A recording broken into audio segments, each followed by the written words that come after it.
സംസ്ഥാന school കായികമേളയിൽ senior ആൺകുട്ടികളുടെ 5000 metre നടത്ത മത്സരത്തിൽ മലപ്പുറത്തിന്റെ മുഹമ്മദ് സുൽത്താൻ മീറ്റർ കോഡ്. അത്ലറ്റിക്സിൽ പാലക്കാടാണ് മുന്നിൽ. തിരുവനന്തപുരം ഓവറോൾ കിരീടം ഉറപ്പിച്ചു. നിതിൻ സേവ്യർ ഉണ്ട് വിവരങ്ങൾ നൽകാനായി. നിതിൻ, ഓവറോൾ കിരീടം തിരുവനന്തപുരത്തിന്റെ മണ്ണിലേക്ക് തന്നെയാണോ പോകുന്നത്? പാലക്കാട് എത്രാം സ്ഥാനത്താണോ ഉള്ളത്? തുടക്ക ദിനങ്ങളിലൊക്കെ പാലക്കാട് സ്വർണ്ണവേട്ട ഉണ്ടായിരുന്നു, പക്ഷേ പോയിന്റ് നിലയിൽ മുന്നിലെത്താൻ പാലക്കാടിന് കഴിഞ്ഞിരുന്നില്ല. എന്താണ് വിശദമായ വിവരം?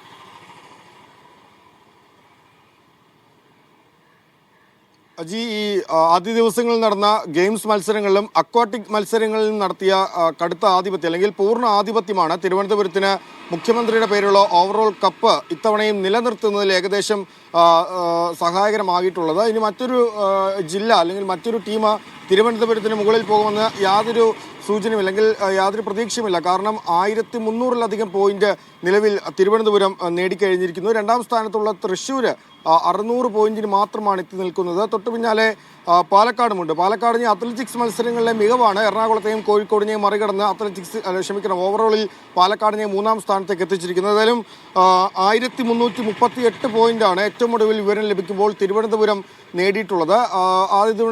ഇനിയും ഒരുപാട് അത്ലറ്റിക്സ് മത്സരങ്ങളിൽ 20ഓളം അക്വാട്ടിക് മത്സരങ്ങളിൽ 20ഓളം ഫൈനലുകൾ പൂർത്തിയാകാനുണ്ട്. ഗെയിംസിൽ 40-ലധികം മത്സരങ്ങൾ പൂർത്തിയാകാനുണ്ട്. അപ്പോൾ തിരുവനന്തപുരം ഏകദേശം കപ്പുറപ്പിച്ച മട്ട് അല്ലെങ്കിൽ കപ്പ് നിലനിർത്തുന്നത് തന്നെ മട്ടാണ്. അത്ലറ്റിക്സിലേക്ക് വരുമ്പോൾ അവിടെ ഒരു മത്സരം കഴിഞ്ഞ വർഷത്തേതുപോലെ തന്നെ ഒരു ഫോട്ടോ ഫിനിഷിലേക്ക് കാര്യങ്ങൾ പോകുമെന്ന സൂചന തന്നെയാണ് നിലവിൽ ലഭിക്കുന്നത്. പാലക്കാടും മലപ്പുറവും, നിലവിലെ ചാമ്പ്യന്മാരായ മലപ്പുറവും തമ്മിൽ കടുത്ത മത്സരമാണ് നടക്കുന്നത്. 116 പോയിന്റാണ് നിലവിൽ പാലക്കാടിനുള്ളത്. 90 പോയിന്റ് മലപ്പുറത്തിനുണ്ട്. അപ്പോൾ ഇനിയും ഒരുപാട് അത്ലറ്റിക്സ് മത്സരങ്ങൾക്ക് ബാക്കിയുണ്ട്. 3 ദിവസം ഇനിയും അത്ലറ്റിക്സ് മത്സരങ്ങളുണ്ട്. അപ്പോൾ ഒരുപക്ഷെ പാലക്കാടിനൊപ്പം മലപ്പുറം എത്തും, അല്ലെങ്കിൽ നിലവിലെ ചാമ്പ്യന്മാരായ മലപ്പുറം കിരീടം നേടുമോ എന്നൊക്കെ ആകാംക്ഷയോടെ കൂടെ തന്നെ നോക്കിയിരിക്കേണ്ടതാണ്. സ്പോർട്സ് സ്കൂളുകളിൽ അല്ലെങ്കിൽ സ്പോർട്സ് ഹോസ്റ്റലുകളിൽ ജി വി രാജ് തന്നെയാണ് ഒന്നാമത്. സായി കൊല്ലം പുറകിലുണ്ട്. പക്ഷേ ജി വി രാജ സായിയേക്കാൾ വളരെ മുൻപിലാണ്. കഴിഞ്ഞ വർഷം ഈ സ്കൂളുകൾക്കുള്ള കിരീടം നൽകുന്നതുമായി ബന്ധപ്പെട്ട് വലിയ തർക്കമുള്ളതിനാൽ തന്നെ ഇത്തവണ ജനറൽ സ്കൂളുകൾക്കും സ്പോർട്സ് സ്കൂളുകൾക്കും വെവ്വേറെ തന്നെ കിരീടം നൽകാൻ സർക്കാർ തീരുമാനിച്ചിരുന്നു. സ്കൂളുകളിൽ HS മുണ്ടൂരാണ് നിലവിൽ ഒന്നാമതുള്ളത്. വലിയ ലീഡ് എന്ന് നമുക്ക് പറയാൻ സാധിക്കില്ല. 29 പോയിന്റാണുള്ളത്.